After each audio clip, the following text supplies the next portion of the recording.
The draft is less than 2 weeks away, so we need to start doing these prospect videos.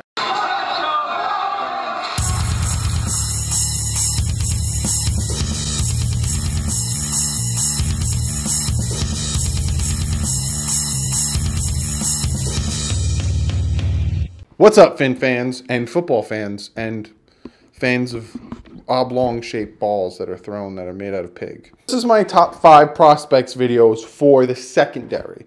So I did quarterbacks, I did defensive line, I did offensive line. Now I'm doing secondary. And if you're noticing that there's a theme, these are the things I think the Dolphins need to address in the draft. Quarterback.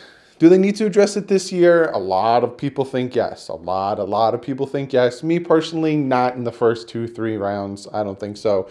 You got Fitzpatrick there. You got Ruddick. You got, Falk. We have quarterbacks. So not too need. Defensive line, offensive line, yes. First round, second round, yes.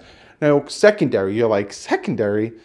You think we need to address secondary? I do. Opposite of Xavier Howard. Now, this is my mindset, right? We still don't know what the Dolphins are doing with Mika Fitzpatrick.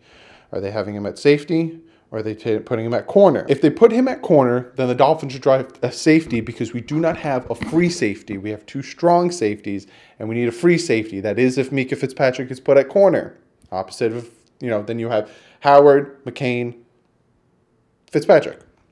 But if the Dolphins decide, listen, we're going to keep him at free safety, we'd have him with Rashad Jones and then take TJ McDonald and put him at linebacker because Brian Flores has said that he does like TJ McDonald. He does like his versatility, a.k.a. linebacker or 3 safety set. Then they need to draft a corner in potentially the 3rd round or 4th round somewhere. But they need to draft a corner to be opposite of Xavier Howard. I know we have Rowe and we have Tankersley and we have McTyer and we have people that can compete, but I don't know how I feel about that. So this is my top 5 prospects videos for safeties and corners. I'm doing the whole secondary. I could have done each, but it's like, I would have preferred to do the whole secondary. My number 5 is Chauncey Gardner Johnson, safety, Florida Gators. I have to make sure to bring that up. He's 5'11", 210 pounds. He ran a 4.48. So fast safety. So he's got a big frame. He's smooth and agile, versatile. He can play slot corner, free safety, and strong safety. This guy can play all around positions. So potential pick for the Dolphins. The Dolphins want to have a hybrid all around type defense. He's got a good burst to close the short and deep. So essentially, if he's got a receiver that's a little bit further than he would like to have let him go behind him or in front of him or any of that, he's got that good burst to get to the receiver, either make the tackle, break up the pass, or intercept the ball. Very good, going along with what I just said, he's very good at adjusting to the angle of the ball. So he's very good. He's got that fluid, like I said, short burst and fluid motion to get to the ball, pat it down, intercept it, make the tackle, do whatever he needs to do. He's got above average makeup speed. So this guy's got the speed to do what he needs to do if there was any mistakes made. Now his downfalls are his back pedals are tight and he tends to stand upright. Now for corners and for safeties, backpedaling is very important because backpedaling and hip movement are very important because if you ever see, I can't do it. I can't stand up and do it because my camera's too low. But you ever see when they like cross, it looks like they're skipping really high, and a lot of times they'll do the back pedal, cut one way, cut the other way, and then turn and run. With corners and safeties, you want to have very good backpedaling and very, good hip motion so they can stay with the receiver and then turn around and break with the receiver or break on the ball. So his backpedaling is tight and he tends to run upright, which could slow him down and actually could have him fall. He needs to improve his footwork. Again, like I said, backpedaling, hip motion, and movement. So he's got the frame and he's got the smooth agility and he's got the speed burst, but he doesn't have the footwork down necessarily. That's something he does need to work on. He creates coverage holes with excessive drops from free safety. So he'll be at free safety and he'll drop down a lot of times and create holes over the top to give up those big types of plays. He relies a lot on his speed and his athleticism over anticipation. So he doesn't try to anticipate the ball, doesn't try to anticipate the route. He just is like, okay, I'm going to cover this guy. Oh, he went left instead of right. All right, whatever, I got the speed. I'll make it up and cover him.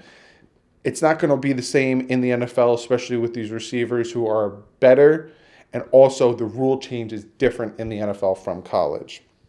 And he misses tackles a lot, especially in open field. He has a hard time making the tackles, and that's why he is number 5. I could see him going second round, mid-second round. His faults are a lot to do with technique. He's got the physical attributes. He's got the agility, the speed, all that stuff. It's more of technique, and he has to work on that. My number 4, Deandre Baker, cornerback, Georgia. He's 5'11", 193 pounds, ran a 4.52. He had no touchdowns and 5 interceptions since 2017, which is really good for a corner. He's very confident in press, which is good. A lot of times, some of these corners aren't confident in press because you get beat, and you get beat off press, you're leaving a guy wide open. Got foot quickness to stay with the route of the receiver, impressive burst to also close that route. So if he does get away for like maybe a yard or two, he has the speed burst to catch up and get in there. And he's aggressive and accurate at swiping at the point of contact. So when the receivers are up getting the ball, or if the receivers are trying to get the ball, he's very accurate at smacking the ball out. And he's a very, very good open field tackler, which is very important for these safeties and corners, because there's sometimes where you're left all alone with the wide receiver running at you, and you have to make that tackle. He's going to spin. Is he going to juke? Is he going to stiff arm? Got to make that tackle. Now, his downfalls are he is a smaller guy with a thinner lower body. He doesn't have those big, bulky-ass calves that some of these safeties and corners have. He does get grabby when he starts to trail. So if he is covering a receiver and the receiver starts to take off, he's going to start grabbing to try to pull back. That is going to cause some PI, some holding in the NFL, which in college, when you get a PI, it's only 15 yards. So a lot of times these corners will get grabby or pass interference because in their mind, they're like, whatever, I'd prefer to give it 15 yards than this touchdown. Whereas in the NFL, if you get grabby and start holding and you get a PI on the 5-yard line, it's not a 15-yard penalty. The ball is there. Like I said, he's very physical at the top of the route. So, again, he will cause pass interference and holding calls. Again, a lot of with these corners and safeties, their downfalls is coming into the NFL and doing training camps and OTAs. They have to learn the new rules, and they have to learn from their coaches. Okay, you used to do that in the NFL, but you can't do it anymore. You can't be grabbing. You can't do that stuff because in the NFL, the penalties are more aggressive and they will cost games. Inconsistent when he comes to reading the quarterback's eyes for every jump. So he'll tend to look at the quarterback's eyes and get a little too antsy to jump the ball and try to catch interceptions and kind of break off his routes. He also drops a lot of interceptions. So this guy, like I said, he's got the quickness. He hasn't let touchdowns, 5 interceptions since 2017. He's got the route work and all that stuff, but he's a little bit too aggressive with his hands and can cause a lot of penalties. But with him, it's more of a technique. Again, a lot of these guys, like I told you just before, when it comes to cornerbacks and safeties to the NFL, it's a lot of technique and a lot of understanding penalties and not committing them because it's a different world. He's a late first round, early second rounder. I could see this guy going. My number 3 is Byron Murphy, cornerback, Washington. He's 5'11", 190 pounds. He ran a 4.55. Now this guy, he's got football IQ and instincts that teams look for.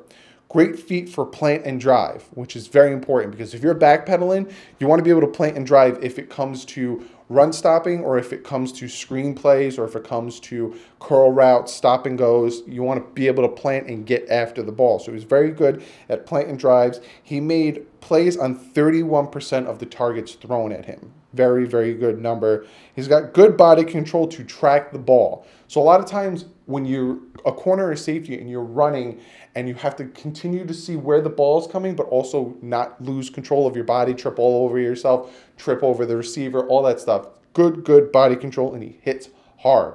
Hard hitter. Now his downfalls are he lacks the height, weight, and speed for an outside corner. So think of this guy potentially as Bobby McCain slot corner.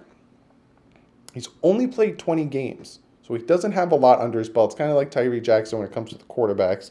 Below average footwork, and especially when it comes to wide receiver release. So he him again, like I said, technique is a lot of these guys' downfall. He tends to grab wide receivers to match their route. So if a wide receiver starts to run a slant route, a stop and go, he's going to start grabbing the receiver to stick with him on his route of running. He overshoots on tackles, so he's a little, like I told you, he's a hard hitter, so he's going to use that hard hitting motion, but he might overshoot on a tackle and let the guy go for an extra 5, 6, maybe even touchdown. And he's got bumpy back pedal and lacks the fluidity. And like I told you just before, you want to be able to backpedal and turn those hips and be able to turn and go. You see that a lot at the combine where they do that backpedal, turn and go, and then they throw the ball to him, or backpedal, catch, turn and go. It's because you want to stay with the receiver, but then once the receiver starts sprinting, you want to be able to turn and stay with him and also stay with the ball. So I have him at my number 3. Again, he's a late first rounder, probably, you know, to the Saints or to someone in the late first round that needs some cornerback help, potentially in the slot, because this guy seems to be more of a slot corner. My number 2, Jonathan Abram. Not Abraham, Abram. A-B-R-A-M. Jonathan Abram. Safety, Mississippi State. Spell Mississippi. Very good. I'm proud of you. 5'11", 205 pounds. He ran a 4.45, fast safety. He's got great height, weight, and speed. He's got the package. This is why I have him as my top safety and the number 2 overall. He's got the package. He's tough, competitive, hard-hitting, plays like a linebacker. Great straight line speed to close the gap.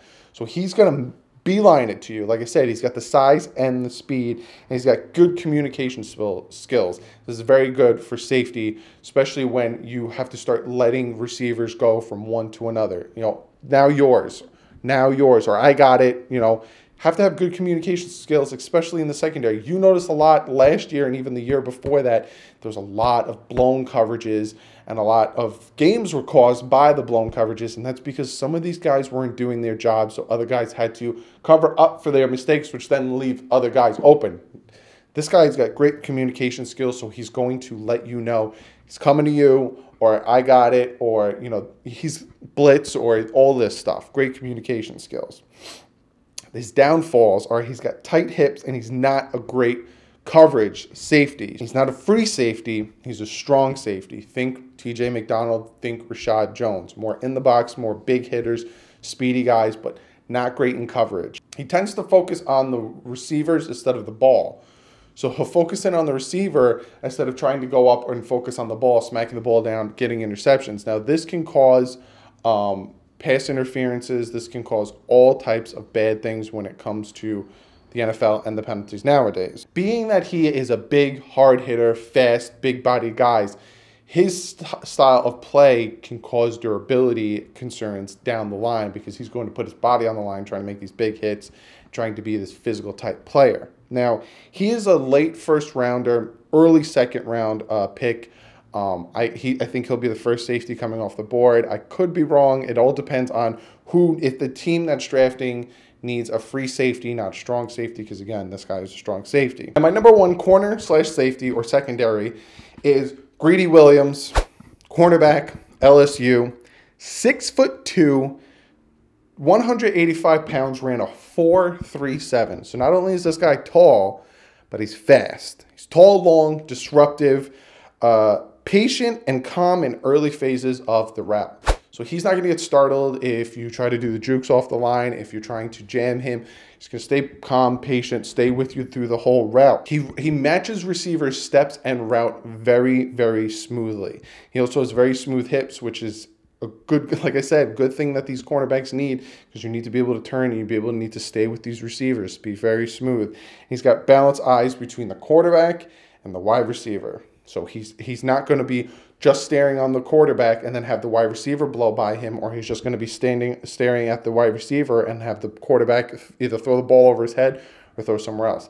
Very, very good eyes, very good decision making. But he needs to add more muscle and strength. Now again, he's 6'2", but he's 185 pounds.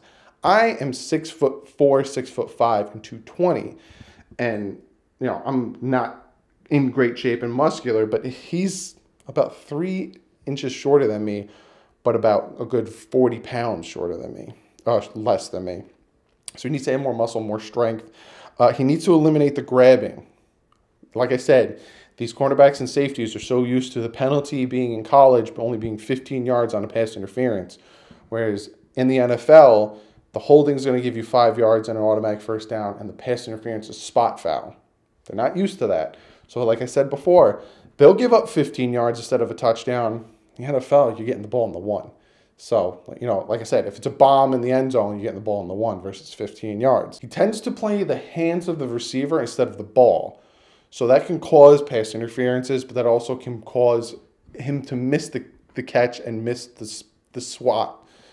So that's one downfall. And he's not competitive enough. Get off blocks. So if he's getting blocked on a run, he might get blocked to the ground. And if you're a boundary corner, start pitching the ball to his side. He's going to get smushed to the ground. But this corner, I can see going in the 20s.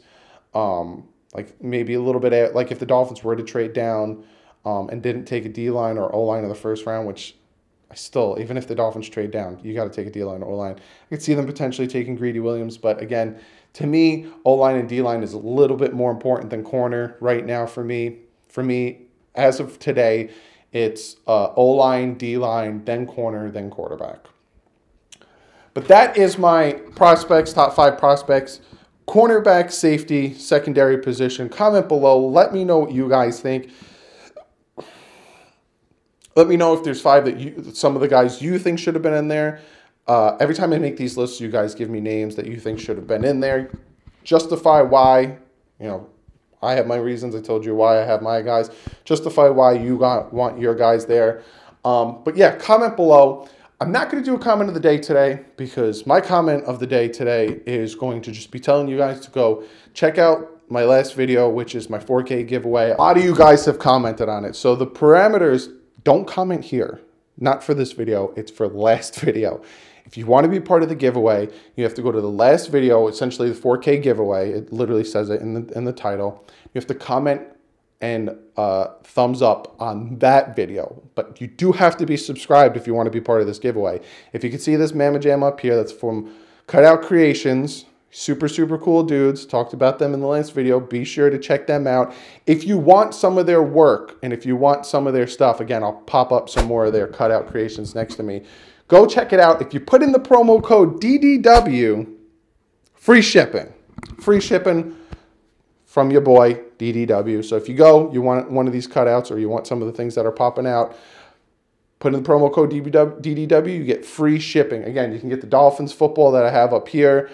That's what I'm giving away, except for with the DDW in it. It just says Dolphins football. That's part of the giveaway. So again, go to my last video. You have to comment on there. If you already commented, don't do it again because then I'm just not going to put you in twice. It's once. Comment why you became a Dolphins fan, something short. You guys, 245 of you guys already commented. The video's up to 306 likes, which means 306 of you guys and 245 of you guys want to be part of the giveaway. You guys are probably asking yourself, well, when are you going to announce the giveaway? When the schedule comes out, which I think is coming out maybe Monday or Tuesday, I'm going to go live that night. So whenever the schedule comes out, hopefully it's not Wednesday because I can't do it Wednesday. But whenever the schedule comes out, I'm going live and we're going to talk about the schedule and I'm going to do the drawing and tell you guys who is the winner of the giveaway. So that's my plan. Whenever the schedule comes out, I'm going live that night and I will do the giveaway. So like I said, go to the last video that's about the 4K giveaway, not this one, and then go comment on that video why you became a Dolphins fan. If you didn't already, again, keep it short. Give the video a thumbs up and be sure you're subscribed to this channel to be part of the giveaway. But other than that, I appreciate the hell out of you guys. Again, you guys got that video 300 likes. A ton of you guys have commented. I love a lot of your guys' stories are really cool, really awesome. Kind of reminded me of my own story of why I'm a Dolphins fan. But be sure to go over there. Be sure to follow me on Twitter as well. A lot of stuff happens on Twitter. I can tweet out first before I can make a video. Also on Instagram, I'm going to start doing more stuff on Instagram. So be sure to go over. It's right here. I always put it right here. Also, be sure to go check out the Bit Boys. I'm going to start doing Madden on the Bit Boys. I think I'm probably maybe this upcoming weekend put some Madden stuff on the Bit Boys channel. Maybe I'll open up some packs, play some gameplay. I was playing recently, and I hope you guys aren't going into it thinking that I'm any good. I'm okay. I'll win a few games, but I'm no top-notch Madden player. So if you want to check it out, go check out the Bit Boys. Also, give this video a thumbs up. Draft's almost here. Less than 2 weeks away. I'm live streaming the draft result, obviously.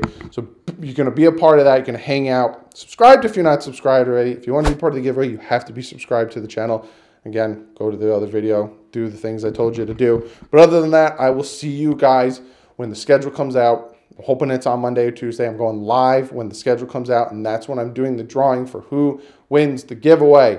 But other than that, I'll see you guys when the schedule comes out. But like usual, stay classy. Fins up.